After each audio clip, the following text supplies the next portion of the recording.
जय माता दी। आप सभी को माघ मास गुप्त नवरात्रि की ढेरों शुभकामनाएं। प्रिय दर्शकों, आज के इस वीडियो में हम बात करेंगे आने वाली गुप्त नवरात्रि के विषय में। क्या आप जानते हैं कि बहुत ही जल्द गुप्त नवरात्रि आरंभ होने वाली है? कब से आरंभ हो रही है गुप्त नवरात्रि, कब समाप्त होगी? माघ मास की ये गुप्त नवरात्रि क्यों महत्वपूर्ण है? इन नवरात्रि का आप कैसे लाभ ले सकते हैं? क्या कर्म करने चाहिए, क्या नहीं करने चाहिए?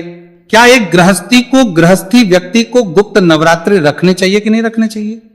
क्या क्या कार्य है जो गुप्त नवरात्रि में रखे जा सकते हैं, जवारे बोए जा सकते हैं कि नहीं? मां की चौकी स्थापित करनी है या नहीं? किस प्रकार से उनका समापन करना है? अष्टमी को करना है, नवमी को करना है, कंजक बिठानी है या नहीं बिठानी है? और यदि हम विधि विधान से करना चाहते हैं ये नवरात्रि तो कैसे कर सकते हैं? कब हमें जवारे बोने हैं? कलश स्थापना के लिए क्या शुभ मुहूर्त रहेगा? इससे संपूर्ण विधि विधान और जानकारी आने वाले गुप्त नवरात्रि के विषय में इस वीडियो के माध्यम से आपको प्रदान की जाएगी। आपसे निवेदन है कि वीडियो यदि थोड़ा सा भी उपयोगी लगे तो कृपया एक बार लाइक अवश्य कर दीजिएगा। परमेश्वरी भगवती का आशीर्वाद प्राप्त करने के लिए कमेंट बॉक्स में अवश्य लिखिएगा जय मां आदि शक्ति। माता रानी के आशीर्वाद से आपकी सभी मनोकामनाएं पूर्ण होंगी। आप देख रहे हैं सनातन धर्म का संसार ज्योतिष संस्थान का प्रतिष्ठित यूट्यूब चैनल सनातन धर्म का संसार धार्मिक। हम यहां पर सभी व्रत और त्योहारों की सही शास्त्रीय जानकारी प्रदान करते हैं। ज्योतिष शास्त्र और पंचांग के आधार पर आपको बताते हैं कौन सी तिथि कब है, व्रत आदि कब करना है, क्या विधि है, क्या नियम है और क्या गलती नहीं करनी है। यदि आप सभी व्रत और त्योहारों की सही शास्त्रीय जानकारी पाते रहना चाहते हैं तो कृपया चैनल को सब्सक्राइब कीजिए और बेल आइकन को प्रेस कीजिए। जब आप सब्सक्राइब का बटन दबाएंगे तो वहां एक घंटी का निशान बना हुआ आएगा, उसको अवश्य दबाइए, तभी आपको हमारे सारे वीडियो प्राप्त होंगे, अन्यथा आपसे जानकारी छूट जाएगी।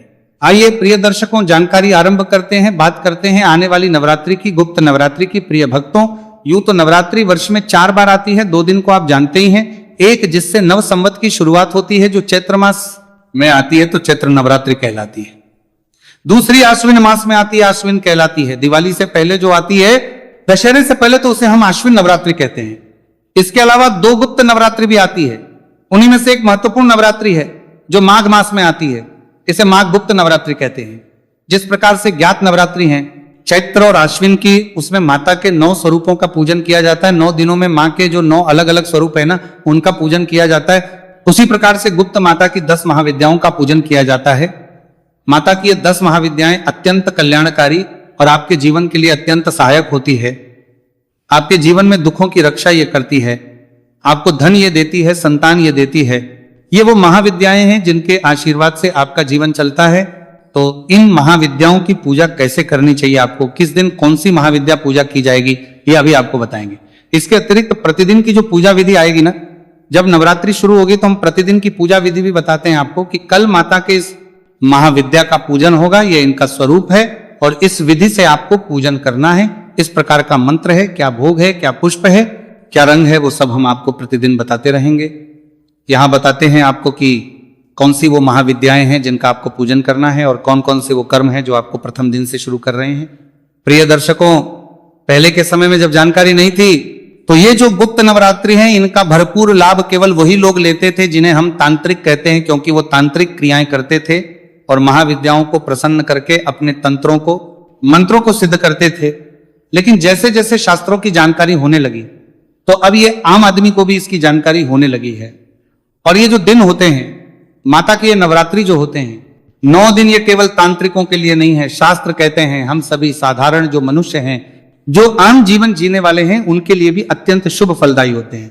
यदि हम विधि विधान से माता के पूजा पाठ करते हैं, जिस प्रकार से हम अन्य नवरात्रि में पूजा पाठ करते हैं, उसी प्रकार से इन 9 दिनों में भी विधि विधान से पूजा पाठ करते हैं, नियमों का पालन करते हैं, तो आपको अवश्य ही इसके शुभ परिणाम प्राप्त होते हैं। माता रानी प्रसन्न होती है।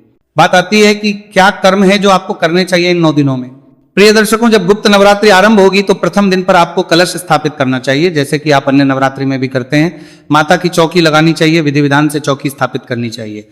आप अखंड ज्योत जला सकते हैं, 9 दिन के लिए ज्योत जला सकते हैं। आप ज्वारे बो सकते हैं, केतड़ी जो बोई जाती है, ज्वारे बोए जाते हैं, वो बो सकते हैं। फिर आपने 9 दिन का नियम धारण करना होता है। चाहे आप महाकवच प्रतिदिन सुनने का नियम लीजिए, दुर्गा सप्तशती पढ़ने का या सुनने का नियम लीजिए, या माता की चालीसा पढ़ने का नियम लीजिए। जो भी आप करना चाहते हैं वह नियम धारण कर सकते हैं। हम आपको अपने चैनल पर संपूर्ण दुर्गा सप्तशती श्रवण कराएंगे। जो विधि विधान से आरंभ होगी। प्रथम नवरात्रि पर आप आरंभ करेंगे और अंतिम दिन पर हवन सहित हम इसको पूर्ण करते हैं। सभी अध्याय जो हैं दुर्गा सप्तशती के वो आपको सुनाए। संपूर्ण दुर्गा सप्तमी विधान से यहां पर पूर्ण होती है, तो आप उसे प्रतिदिन सुनने का नियम ले सकते हैं। प्रतिदिन का अध्याय सुने और अपने नियम को पूर्ण करें। दुर्गा रक्षा कवच बड़ा ही कल्याणकारी होता है। एक प्रकार से ये जागृत कवच है। अगर आप इसे प्रतिदिन पढ़ते हैं या सुनते हैं तो इसका प्रभाव आपको स्वयं ही देखने को मिल जाएगा। आप इसे नवरात्रि में 9 दिन अवश्य सुनिए। दुर्गा रक्षा कवच हमने पहले भी अपलोड किया हुआ है चैनल पर। नवरात्रि में, प्रथम नवरात्रि पर हम फिर से अपलोड करेंगे, संस्कृत में भी और हिंदी में भी। दोनों ही भाषाओं में आपको सुनने को मिलेगा। आप दुर्गा रक्षा कवच प्रतिदिन सुनने का नियम ले सकते हैं। बहुत कल्याणकारी और बहुत ही प्रभावी है। ये वो कवच है जो सदा आपकी रक्षा करता है, बुरी शक्तियों से रक्षा करता है, बुरी नजर से रक्षा करता है, नकारात्मक ऊर्जाओं से रक्षा करता है। इसीलिए आपको दुर्गा रक्षा कवच अवश्य ही सुनना चाहिए, धारण करना चाहिए। ये वो कर्म है जिनको आप इन 9 दिनों में कर सकते हैं। अब प्रश्न उठता है कि आपको करना क्या है। तो प्रथम दिन पर, प्रथम नवरात्रि पर आपने कलश स्थापना करने के लिए आपके पास कलश होना चाहिए। कलश आप मिट्टी का ले सकते हैं, मिट्टी का नहीं आप कोई धातु का ले सकते हैं, जैसे तांबे का या पीतल का कोई लोटा है तो आप उसको भी कलश के रूप में प्रयोग कर सकते हैं। ध्यान दीजिएगा कि आपको कलश के ऊपर पूर्ण पात्र अवश्य लेना है। उसको स्थापित करने के लिए, माता की चौकी लगाने के लिए चौकी आपके पास होनी चाहिए। उस पर बिछाने के लिए एक लाल रंग का वस्त्र दीजिएगा। अखंड ज्योत के लिए एक बड़ा दिया लीजिएगा। आप लंबी बाती बना सकते हैं या गोल बाती भी लगा सकते हैं, बाती में कोई अंतर नहीं होता है। और यदि जवारे बोना चाहते हैं, खिचड़ी बोना चाहते हैं तो उसके लिए एक मिट्टी का सकोरा लीजिएगा। मिट्टी का जो पात्र आता है ना, ध्यान दीजिएगा कि कुछ लोग प्लास्टिक के पात्र में जवारे बोते हैं, जो कि अनुचित है। आपको प्लास्टिक के पात्र में कभी भी जवारे आदि नहीं बोने चाहिए। इसके लिए एक मिट्टी का पात्र लीजिए, उसमें जो शुद्ध रेत लेके आइए, मिट्टी लेके आइए, उपजाऊ हो। तो अन्यथा जो नदी का रेता होता है ना, वो भी बड़ा उपयोगी होता है, वो आप प्रयोग कर सकते हैं। दिल्ली जैसे शहरों में तो बड़े आसानी से मिल जाता है, दुकानों पे मिल जाता है। आपके यहाँ भी अवश्य ही मिल ही जाता होगा। माता को अर्पित करने के लिए एक चुनरी होगी जो आपको पहले से लाके रखनी होगी। इसके अतिरिक्त पूजा के लिए आपके पास रोली मोली, पान सुपारी, लौंग इलायची, धूप दीप अक्षत, लाल रंग का पुष्प विशेष रूप से मिल जाए तो उत्तम है। एक नारियल आपने लेना है। पानी वाला नारियल आप अगर लेते हैं तो उत्तम रहेगा। जिन प्रदेशों में पानी वाले नारियल नहीं मिलते हो वो सूखा नारियल भी ले सकते हैं। पानी वाला जटा वाला नारियल लेना है, ऐसा नहीं कि खाली बिना जटा का ले लें। तो जटा वाला आपने नारियल लेना है। पान के पत्तों की अगर हम बात करें तो प्रतिदिन की पूजा में एक एक पान का पत्ता प्रयोग होगा, उसके अनुसार आपने पान के पत्ते रखने हैं। और प्रतिदिन की पूजा में 2-2 लौंग, 2-2 इलायची और एक एक सुपारी का प्रयोग होना है। अब बात आती है कि जो कलश होगा, कलश में हमें क्या क्या वस्तुएं डालनी है। उसके लिए क्या है, कलश में डालने के लिए एक चांदी का सिक्का आपके पास हो तो बहुत उत्तम है। चांदी के सिक्के के अतिरिक्त थोड़ी सी दुर्गा लीजिएगा, एक हल्दी की गांठ ले लीजिएगा और सुपारी ले लीजिएगा। थोड़े से अक्षत चाहिए। यह सामग्री है जो आपने कलश के भीतर डालनी है। यह सारी सामग्री आपने नवरात्रि से एक दिन पूर्व ही ला के रख लेनी है, जिससे कि आप विधि विधान से इसकी स्थापना कर सके। नवरात्रि के प्रथम दिन पर आप शुभ मुहूर्त में इसकी स्थापना करेंगे, जो भी उत्तम है आपके घर में, जहां आप नवरात्रि की पूजा कर सकते हैं या करते हैं। जो उत्तम स्थान पूजा के लिए हो वहां पे पहले गंगा जल युक्त जल का छिड़काव कीजिएगा। अर्थात एक लोटा लीजिएगा तांबे का, उसमें पहले थोड़ा गंगा जल भरिएगा, फिर शुद्ध जल भरिएगा। फिर जहां भी बैठ के आपने पूजन करना है, चौकी आदि लगानी है, उस स्थान पर पुष्प के माध्यम से उस लोटे में से जल के छींटे दीजिएगा उस स्थान को पवित्र करने के लिए। वो जो सामग्री आप लाए हैं पूजा के लिए, उस सारी सामग्री को भी वहीं रखिए और उस पर भी छींटे दीजिएगा। हम मंत्र पढ़ते हैं, इससे वह सामग्री और वह स्थान शुद्ध हो जाएगा, पवित्र हो जाएगा। अपवित्र पवित्रो व सर्वावस्थान गतो पिवा यह स्मृत पुंडरीकाक्षं स बाह्याभ्यंतर शुचिहा। इस प्रकार से जल के छींटे देखिए, आपने उस स्थान को शुद्ध किया है, पवित्र किया है, सामग्री को शुद्ध किया है, पवित्र किया जाएगा। अब आप उस स्थान पर चौकी को बिछाइए, चौकी पर रंग का वस्त्र बिछाइए। मां आदि शक्ति की तस्वीर आपके पास है या प्रतिमा है तो उसको स्थापित कीजिए। उनके सामने कलश को रखेंगे। कलश को रखने से पहले ध्यान दीजिएगा, कलश के नीचे आपने थोड़ी सी या तो चावल रखने हैं या तो गेहूं रखने हैं। उसके ऊपर कलश स्थापित करना है। कलश के भीतर पहले थोड़ा गंगा जल भरिएगा, फिर शुद्ध जल भरिएगा। फिर जो मैंने वस्तुएं आपको बताई है ना कलश में डालने के, वो सब वस्तुएं डालिएगा। पूर्ण पात्र उसके ऊपर रखिएगा। पूर्ण पात्र में थोड़े से गेहूं या चावल रखने हैं, खाली नहीं छोड़ना है पूर्ण पात्र को। और उसके ऊपर हमने रख देना है नारियल। नारियल जटा वाला नारियल होगा, उस पर या तो चुन्नी लपेट लीजिएगा या फिर आप मौली होगी आपके पास, मौली लपेट दीजिएगा और उसके बाद उस नारियल को वहां पे रखेंगे। नारियल को जब आप रखेंगे ना कलश के ऊपर, तो उसको इस प्रकार से रखना है कि उसका जो मुख है वो आपकी तरफ होना चाहिए, नारियल का आपकी तरफ होना चाहिए। इस प्रकार से उसकी स्थापना करनी है। इस प्रकार से कलश आपने रख दिया, सामग्री उसमें डाल दी, नारियल को उसके ऊपर रख दिया। अब आपने जवारे बोने, जवारे बोने तो जो खेतड़ी आदि बोने के लिए आपका मिट्टी का पात्र है उसको धो लीजिए अच्छे से। पहले धोने के बाद उसमें पहले रेता डालिए, रेता डाल के मिट्टी डाल के फिर उसमें जौ डालिए, थोड़े थोड़े जौ ऊपर से डाल दीजिए। फिर एक पतली सी बारीक लेयर जो है ना ऊपर से फिर मिट्टी के डालिए, थोड़े से जल के उसमें दे दीजिए और वहां स्थापित कर दीजिए। अब घी का दिया रखेंगे, अखंड ज्योत, ज्योत को रखने से पहले स्थान बनाइए। ज्योत के नीचे या तो थोड़े से चावल रखिए या तो थोड़े से गेहूं रखिए, उसके ऊपर ही आपने ये ज्योत रखनी है। कभी भी दीपक जो है ना वो सीधा नहीं रखा जाता, डायरेक्ट नहीं रखा जाता, नीचे आसन दिया जाता है, तो आसन के रूप में वो रखिए। उसके ऊपर उस ज्योत को स्थापित कीजिए, उसमें घी भर दीजिए खूब सारा। इस प्रकार से आपने माता की तस्वीर को विराजमान कलश को स्थापित किया अर्थात रखा है। पूजन के बाद उसकी स्थापना होगी। ज्वारे आपने बो दिए हैं और दीपक को आपने स्थापित कर दिया है, स्थान दे दिया है। ये सारी चीजें इस प्रकार से रख देनी है। फिर आप इनकी विधि विधान से पूजा करके स्थापना करेंगे। तो पूजा करके स्थापना कैसे करनी है इसकी जानकारी में पूजा विधि वाला मेरा अगला वीडियो आएगा, उसमें अवश्य ही प्रदान करूंगा, क्योंकि अभी मैं सब बताने लगूंगा तो यह वीडियो फिर आधा घंटे का हो जाएगा। अभी हमारा मूल विषय है कि यह नवरात्रि पर क्या करना है, क्या नहीं करना है, कैसे करना है और कब से नवरात्रि है।